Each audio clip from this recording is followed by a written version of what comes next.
I've been in a relationship with Kat, F26, for a little over 2 years. Extremely satisfied with the relationship, she is just what I didn't knew I needed. Small arguments here and there, but the kind that gets sorted with a talk or 2 hours after once we both cool down a bit. She really liked a photo montage I did of our vacations, so I was thinking on doing one from since she was born until the first photo we will take when she moves in with me in February, when her lease will end. For that I needed old photos of her, so I asked her, saying it was for a project. She gave me an external HD, said the folder marked memories would be filled with all her photos, but they would be out of order, and that there would be photos with her ex-BF from a summer trip they did overseas that she kept for the memories of the trip itself. Yesterday I sat down to start checking the photos. There are a lot of them and they are all out of a specific order, so I was just picking at random. As I was scrolling down I saw a folder in the middle of the images. Weird name, it had a few brackets and random numbers with letters but showed it had content in it. I opened it, 2 images and 1 video. The images were a screenshot of some shoes on a shopping app and a selfie with a thumb covering the half the lens. Then I get the video. Short, 53 seconds, first 7 or 8 seconds is someone fumbling with what I expect to be a phone. Then the camera moves down and it is Kat back, naked. With the movements and sounds is obvious that this is her having sex with someone. To be clear, this is not proof of cheating. She has a back tattoo to which she has been adding through the years. On the video it is less complete than when I met her and her hair is very short.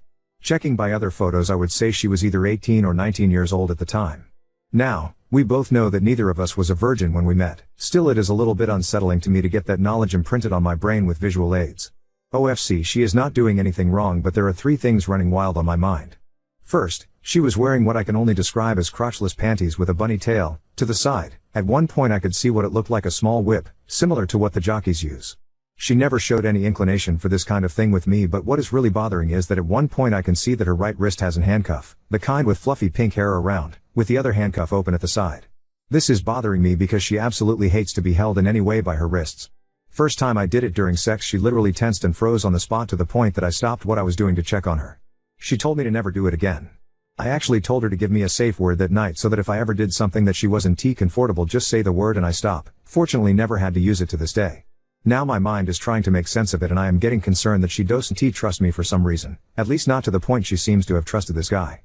Second, the existence of the video itself. She loves taking photos but nothing overly sexual, just some sexy outfits, but even those aren't what I would call too much skin. She is actually pretty flirty and sometimes inappropriate when texting or speaking over the phone, but she told me once to forget any nudes or videos. She won't send them nor let me take them. Really don't mind, I rather see everything live. And now I see a video. Third, and what is bothering the most. I'm almost 100% sure the guy is a friend of hers, Mark M26. At the end of the video, when he goes to shut the recording he pointed the camera to his wrist. There is a tattoo there that is the same as Mark's. I highly doubt she met 2 guys with the same tattoo in the same lace. And they have been friends since first year of college, so it matches the time frame. This is not someone that I am gonna say, oh they are BFF, they are always together, spend time alone in their apartments. They see each other maybe once a month when their group gathers for dinner or drinks. I actually go with her more often than not. I've been going crazy trying to replay their interactions, looking for any signs that I may have missed of something other than friendship, but honestly, I am coming up empty. He also has a GF and he looks at her the same way I look at mine. I don't expect Kat to tell me every hookup and relationship she had in the past, but with someone that she sees with some regularity I would expect an heads up of some sort, especially because it seems more than just a casual thing, looking at the all setup. This is driving me mad. My actual brain knows she has done nothing wrong and that I am probably overreacting, but my body stress response right now is through the roof. I know that I need to speak to her tomorrow, before I let this pen up more. Already had a bad night's sleep. Tonight I don't expect it to be better, and I am concerned that having this conversation without a clear mind may actually cause issues that I really don't want to have. And honestly, I am a bit scared to go deeper into this rabbit hole. Jesus, what a rant this has become. Sorry for the wall of text, seems I had more to vent than I thought. How do I approach this conversation tomorrow? Edit. Now, maybe my English isn't as good as I hoped, because I honestly do not understand the amount of people with the idea that I want to do BDSM with my GF and that I am salty about she doing it with someone else. Never did, it is not something I can see enjoying, so I would only do it to an extent if I was asked. My issue is, if she is interested in this, why hasn't she approached the subject in a 2-year relationship? And it doesn't help the matter that this doesn't seem to be an ex but one of her friends, which either is in fact an ex and she hid that from me when we talked about past relationships in the beginning of our own, or had a FWB situation or whatever else happened there. Is the not having context to the video that is causing my mind spinning, and that is why I need to speak with her before the dam burst, and that is why I reached out for advice to at least not making this shit worse than it already is. And no, I didn't went through her phone to get pictures. I asked her for pictures, she gave an external HD and told me in which folder to get them. The HD had other folders, I didn't open them. The video was inside a strangely named folder inside the memories folder. I am talking to her tonight, after she comes back from work. She already knows something is not right. I couldn't sleep yesterday and she came back to see why I wasn't in bed that late. This morning she checked on me. You are not yourself the last 2 days, is there something going on? I just told her that I am feeling stressed without an apparent reason and not to worry. No point on a conversation before she leaves for work.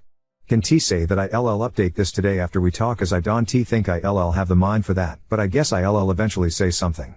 For now I'm going offline. Only she can tell you why she did those things with him but not with you, but from the little explanation you gave, I'd say it's most likely either A. She tried it with him and hated it, or had a terrible experience and never wants to do it again, or B. She never wanted to try it but convinced herself, or had someone convince her she had to do it for him, but she didn't want to, or had a bad experience. Either way, it's much more likely that she actually trusts you not to push her boundaries, and less likely that she doesn't trust you enough to let you grab her wrists. The worst thing you can do now is overthink this. She gave you the drive, you stumbled across this video. Shit happens. You should be able to talk to her about this. You can ask who the guy is. You can ask about the kink stuff. You can ask. She should be able to have a mature, if extremely awkward, conversation about it. Depending on the situation with point 2. She may not want to answer all the questions, but you should be able to have enough of a conversation to quiet your concerns a bit. Honestly, I've had super uncomfortable conversations with my partners about things I've heard / seen / thought that have made me insecure. They suck. They're awkward. But they're important. Whether or not she can have a conversation with you about that is way more important than the actual circumstances of that video. Bonus point 4. People change as they get older, and that includes taste in sex. Not everyone who wears ripped skinny jeans at 18 will want to wear them at 26. It is normal for people to experiment with things or even enjoy things when they're younger that they want nothing to do with as they get older. The most likely reality is that it has nothing at all to do with you. Update 1. The advice of listening to her instead of turning the conversation into an interrogation that was pointed to me by several people prevented me to actually complicate our talk. Not gonna pretend that it is all roses and sunshine. There is some trust that needs to be rebuilt, and I still need to process the image of the video. It is still fresh, so my brain keeps pushing it forward, but I feel that I just need some time to let my brain shake it off. The original post was long, this update might be a bit as well. She read this before I posted, so all I've written was with her consent. Got a call from an old friend of mine to check up on me because my GF had called him worried about my behavior of the last 2 days. When I said it was something that I would need to talk to her, he said, "That is fine, just remember that Kat is not Mary, an ex of mine. Don't bring that baggage with you. If you have an issue, talk it out, but don't put on your GF someone else's blame." It was like a light switch that flipped. I had been so freaked out that didn't even realize that a lot of what I was feeling was past trauma that was being brought up front and boosting my reactions. Basically afraid of going through something similar, again. When she got home she was already wanting to speak with me. I told her that if she wanted to take a shower I would make some tea and we would talk. I told her that I loved her, I wasn't accusing her of anything or mad at her. I was going through something and she was the only one I could speak that could help me move past it. That I needed her to be honest and not try to hide things from me. Once she agreed, I just asked, when you gave me the external for me to get those photos, were you aware that there is a video in there of you and someone that I think is Mark having sex? That is not possible, I deleted that years ago. That is what she said before breaking down in tears. She hugged me, I hugged back by instinct mostly. In between the sobbing and crying she begged me to not get mad and let her explain. I repeated that I wasn't mad, I would hear what she wanted to say, she just needed to be honest with me. Once she calmed down she told me that it happened around 3 weeks after her 19th birthday. She had broken up with her high school BF about 2 months prior. They were both pretty drunk hanging out at her apartment living room after a night out and things just escalated into physical. She said that in the next morning they both felt extremely self-conscious about the whole thing. Mark was really freaked out that she might think he had taken advantage of her because she had a recent breakup. She was concerned that Mark had feelings for her because she only saw him as a friend. They ended up agreeing that it was a drunken hookup that none of them wanted to follow up on.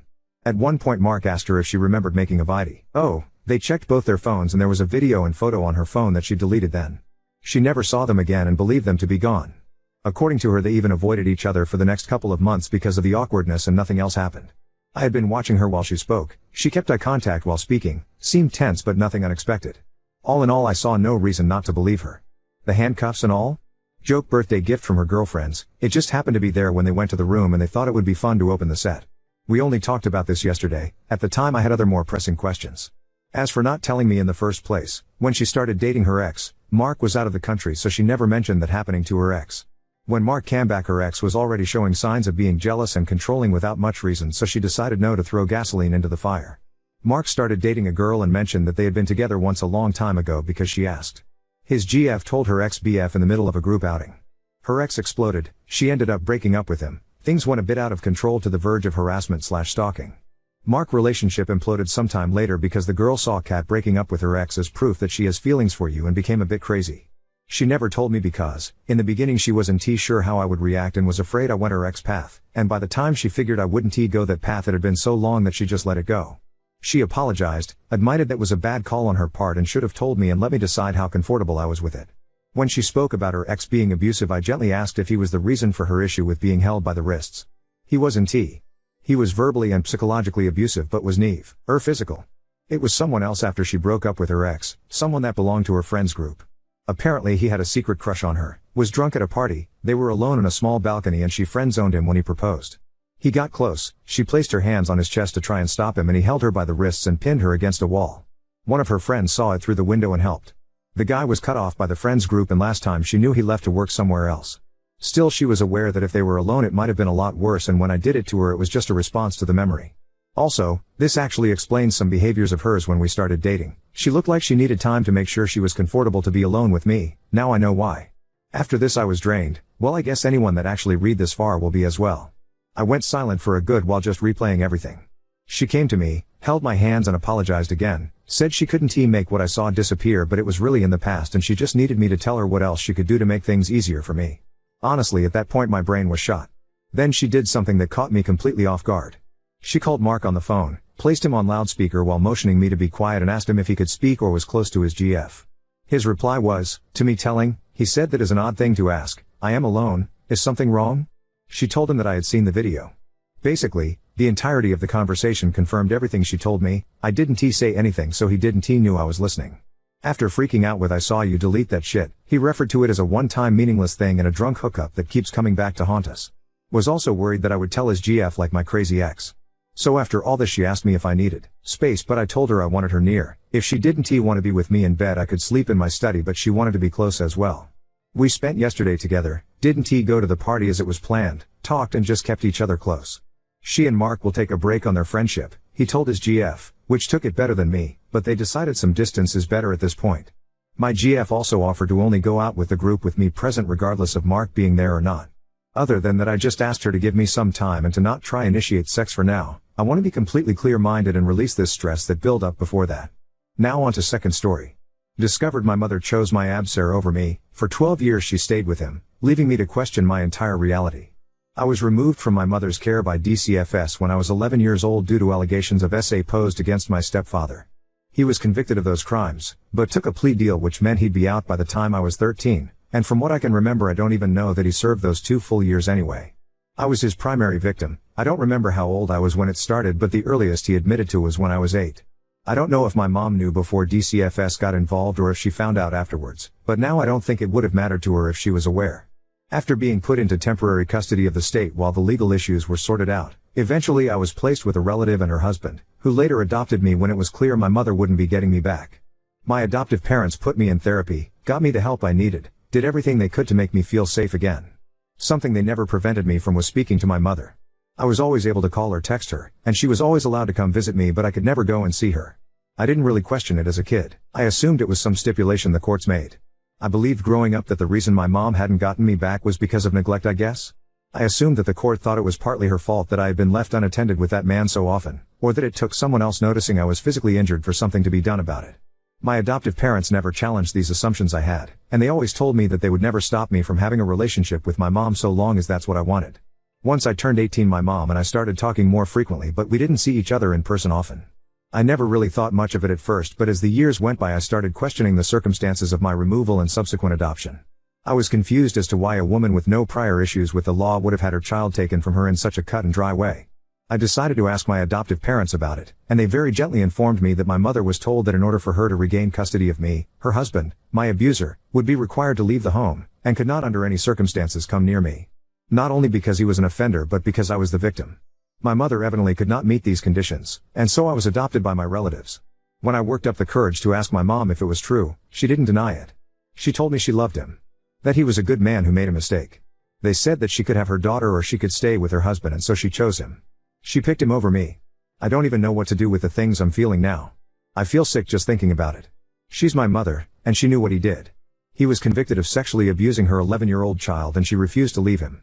For the past 12 years she has willingly slept in a bed next to the man that assaulted her daughter. She has stayed married to the man who hurt me. My adoptive parents said they were advised by the therapist to let me figure it out in my own time, as my mother, despite picking that man over me, never made any move to have me near him again. She just wasn't willing to make him leave so that I could be with her. Evidently the therapist thought it would be more detrimental in the long run to keep me from communicating with my mother entirely.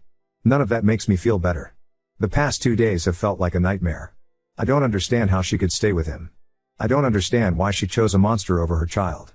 I'm trying to understand why my adoptive parents didn't tell me, but to be honest I don't really understand their reasoning either. My mom has been texting me, but I haven't answered. I can't even think about her without feeling nauseous or so angry I want to cry, or both. My adoptive parents keep checking in on me, but I've only answered the phone for them because I don't want them to drive here out of concern. I really don't even know what to do anymore. Edit, I said this in a comment, but I thought I'd clarify here too. I'm not necessarily mad at my parents, I'm just overwhelmed with the reality of this situation. I don't know how I feel, but I know I need time to feel it. I am still in therapy, which is related to the abuse I experienced, so I do have a professional to rely on for guidance if I need it. And I don't think I'll ever be able to speak to my mother again. I can't get past this to forgive her or understand her reasoning, and I'm not sure I will ever want to try. Update 1. I had a therapy session earlier in the week, so I was able to bring this revelation up to my therapist, and we're going to work on ways to help me through processing this. That's obviously something that's going to take time, but I'm sure eventually I'll find a way to live with it, I guess. Right now I still don't know how to unpack any of the feelings I have about this. I do understand why my adoptive parents went about it the way they did. In the moment, being given that information was just a lot to comprehend/deal with, and I felt betrayed. Not necessarily by them, but I think I did put some of those feelings onto them. That wasn't really fair, and I did try to apologize, but they aren't upset with me for it, and they felt I didn't have anything to be sorry for. They know firsthand how difficult this is for me, and they told me they were already expecting the reaction I had. My adoptive mom said that if she had been in my shoes, she would have been upset too, even if that feeling wasn't entirely directed at the right people. I did speak to them about how I felt, and I asked if they could tell me a little more about why they decided to handle it the way they did. They said that when they got custody of me and saw all the ways the trauma from my earlier childhood manifested, they wanted to do everything to make sure I would be able to grow up as cared for and well adjusted as possible. When the therapist encouraged them not to tell me the truth or challenge my belief that I'd been removed from my mom because of neglect, they followed that advice. The doctors and my parents thought it best for me to realize/understand my mother's choice on my own. They said that I had already been failed by so many adults in my life that were supposed to protect me, and that they didn't want to add to that list. My adoptive dad also mentioned wanting me to be able to enjoy at least part of my childhood without something like that revelation hanging over my head. Which, looking back at all of it, I really appreciate. I don't remember much of my childhood up until I was put into my adoptive parents' custody, and what I can remember isn't great, but the childhood they gave me made up for that in spades. I know the choices my adoptive parents made for me were made with my best interest in mind. I love them, and I know everything they did was out of love for me too. I feel like people misinterpreted what I was saying in my last post about my feelings towards them, so I just wanted to clarify that part of it. Regarding my mother, I essentially told her that I wasn't interested in speaking again given everything I know now. I don't know how she took it because I've since blocked her number. My parents have agreed to reiterate that message for me if she contacts them, but I don't think she will. I'm never reaching out to her again. I can't do it. I think part of me is always going to be wondering why she did the things she did, but based on all the answers she's given to my questions so far, I'm not sure her honesty would be very helpful to me in the long run.